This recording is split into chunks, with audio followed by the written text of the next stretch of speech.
सुगस NSC के share की जो कि अभी अनलिस्टेड है, मार्केट में अभी अवेलेबल नहीं है, उसका आईपीओ के बारे में जब भी कोई खबर आती है, जब भी कोई अपडेट देखने को मिलती है, कोई भी र्यूमर आता है, तो बीएससी लिमिटेड के शेयर होल्डर्स बहुत जल्दी पैनिक हो जाते हैं कि भाई बीएससी का एनएससी का आईपीओ आ रहा है, बीएससी पे नेगेटिव इंपैक्ट पड़ेगा, कांपने लग जाते हैं बेसिकली इन्वेस्टर।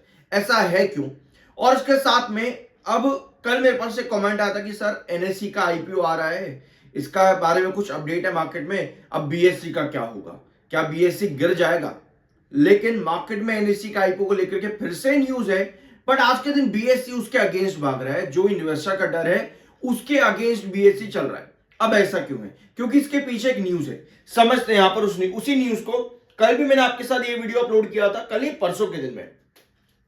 पहले उस खबर पे आते हैं जिससे आज के दिन बीएससी में आपको रिकवरी देखने को मिल रही है अच्छी। ठीक है, SEBI proposes to simplify trading related framework at stock exchanges, trading platforms और साथ में मार्केट पार्टिसिपेंट्स। इन तीन चीजों को लेकर के, जो कि बेसिकली अगर आप समझोगे ना, ये आपको एक ही दिखेंगे, मतलब एक दूसरे से जुड़े हुए दिखेंगे आपको। इनके लिए सेबी नए रूल्स और नए रेगुलेशंस लेकर के आ रहा है। मैंने जब आपके साथ परसों भी ये न्यूज डिस्कस करी थी, तब भी मैंने आपको कहा था कि ये कोई नेगेटिव न्यूज नहीं है। यहां पे आपको दिख रहा होगा, आपका लिक्विडिटी सेगमेंट दिख रहा होगा, आपको इक्विटी दिखेगा, आपको डेरिवेटिव दिखेगा, आपको commodity, currency, RFQ, EGR, social stock exchange, इतने हेवी टर्म्स आपको नजर आएंगे। कोई भी रिटेल इन्वेस्टर इन टर्म्स को देख करके कहता भाई क्या है ये, क्या दे दिया। और इसी न्यूज को हमने काफी सिंप्लीफाई किया था और कहा था कि ये कोई नेगेटिव न्यूज नहीं है, इसका कोई नेगेटिव इंपैक्ट नहीं पड़ेगा। ये सिर्फ और सिर्फ कंप्लायंस सर्विसेज को आसान बनाने के लिए। और हम इन्वेस्टर कंपनी के किसी कंप्लायंस में हिस्सा तो देते नहीं है, मतलब कि उनका खर्चा कम करेगा। यानी कि stock exchanges, market platforms, market participants जो आपके हैं, ट्रेडिंग प्लेटफॉर्म जो आपके हैं, उनके खर्चे ये कम करेगा। तो ये उनके लिए हो जाती है एक न्यूट्रल न्यूज। ठीक है, अभी ये सब चीजें अंडर ड्राफ्ट है, बट स्टिल मैं आपको जाते हुए यही बोलना चाहूंगा कि ये कोई नेगेटिव न्यूज नहीं है। मैंने आपको परसों भी ये चीज बताई थी। अब एनएससी के आईपीओ की हवा फिर से मार्केट में चल पड़ी है। SEBI chair says NSC IPO NOC in advanced stages likely to come through as early as this month। इस महीने के अंदर अंदर एनएससी का आईपीओ आता देखने को मिल जाएगा बहुत जल्द। अब एडवांस स्टेजेस पर एनओसी यहां पर लॉन्च कर दिया गया है एनएससी का। लेकिन एनएससी से घबराते क्यों है इन्वेस्टर? ऑफ कोर्स एक रीजन तो यही होगा कि कंपनी की वैल्यूएशन अच्छी है। जैसे कि एनएससी के अगर आप रिवेन्यू देखोगे, 17,141 करोड़ के रिवेन्यूज है फाइनेंशियल ईयर 25 के अकॉर्डिंग, वेयरएज बीएससी के रिवेन्यूज है 2,957 करोड़ के। फर्क कितना ज्यादा है रिवेन्यूज पे। एबिटा एनएससी का आता है 14,811 करोड़ पे, बीएससी का एबिटा आता है 1,779 करोड़ पे।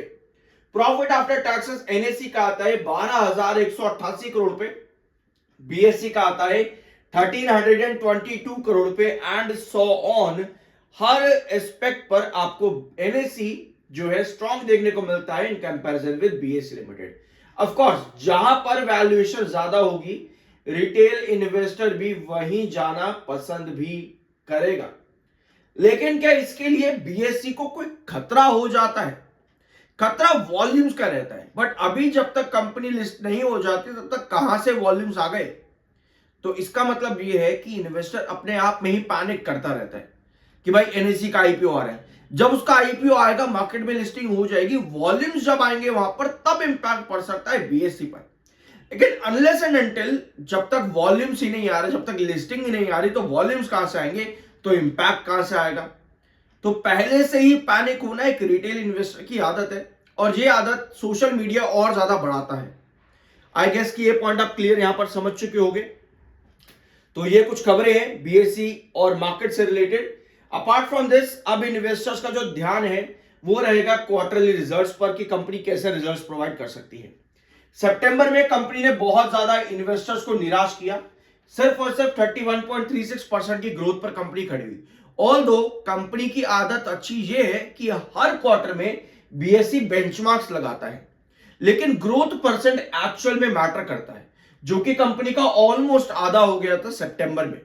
तो इसी वजह से इन्वेस्टर्स की जो अब डिमांड है वो दिसंबर क्वार्टर से कि वहां कंपनी की ग्रोथ क्या रहेगी, और इसी रीजन से आपका जो स्टॉक है एक लंबे समय से क्या कर रहा है, साइडवेज पैटर्न पर अपवर्ड एजेस पैटर्न बनाया 2020 रुपए से लेकर के 2960 तक का।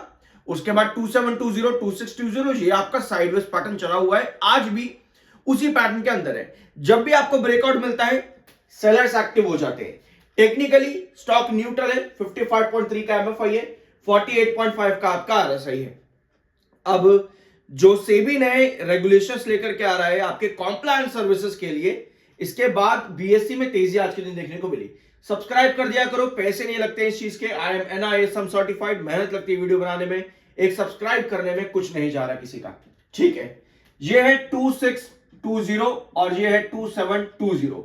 जब भी कोई भी ब्रेकआउट आपको मिलता है ना 2720 के ऊपर, हर बार सेल ऑफ आ जाता है। लास्ट हफ्ते भी आपके पास 2720, एक बार जूम इन करते हैं इसको ताकि आप लोगों को नजर आए। यहां पर देखो, लास्ट हफ्ते भी आपके पास दो ब्रेकआउट बन रहे थे, एक ये वाला सेशन का और एक फ्राइडे के सेशन का।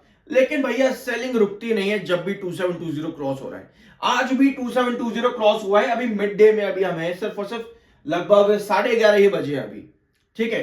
11:30 सेल ऑफ आपके पास आ चुका है। हमें जरूरत है ना किसी भी रिस्ट्रिक्शन लेवल के ऊपर ब्रेकआउट के लिए, हमें जरूरत होती है वहां पर सस्टेनेबिलिटी, और एक बार भी बीएससी में ये चीज नहीं हो रही है। जब भी 2720 के ऊपर जाता है सेलिंग आती है, अगले सेशन फिर से सिमिलर कैंडल 2620 आप हिट होते हो, फिर वापस से यही चीज चल रही है बीएससी के अंदर। इसी तरह से स्टॉक काम कर रहा है, यानी कोई भी ब्रेकआउट सस्टेनेबिलिटी नहीं दे रहा। एक बार 2720 के ऊपर इस तरह से कंसोलिडेशन शुरू हो जाए, बेस बना ले अपने रिस्ट्रिक्शन लो जोन के ऊपर, तब हम कहते हैं कि ब्रेकआउट के लिए जाएगा। लेकिन अभी तक कोई सिचुएशन ऐसी नजर नहीं आई है।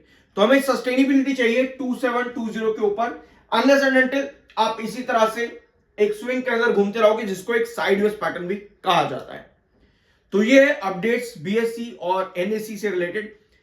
लोग ना, इन्वेस्टर्स जो है अपने आप में ही पैनिक कई बार क्रिएट करते हैं, होता कुछ नहीं है, उसको ज्यादा बड़ा बना देते हैं।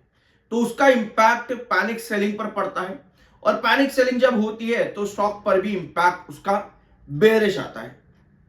Apart from this, I hope कि इस वीडियो में आपको कुछ नया सीखने को मिला होगा। सब्सक्राइब जरूर कर देना, मिलता अगले वीडियो में। सुगस एनएससी के शेयर की जो कि अभी अनलिस्टेड है, मार्केट में अभी अवेलेबल नहीं है, उसका आईपीओ के बारे में जब भी कोई खबर आती है, जब भी कोई अपडेट देखने को मिलती है, कोई भी र्यूमर आता है, तो बीएससी लिमिटेड के शेयर होल्डर्स बहुत जल्दी पैनिक हो जाते हैं कि भाई बीएससी का एनएससी का आईपीओ आ रहा है, बीएससी पे